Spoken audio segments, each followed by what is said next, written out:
જોઈ જોઈને પાછળ ને દાન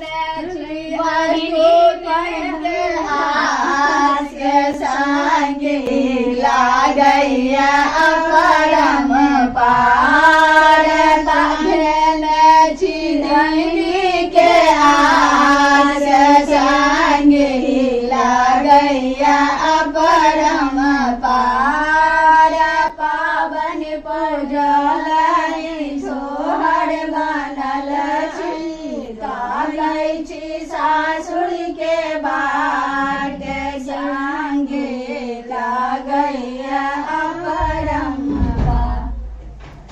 बंद कर दे।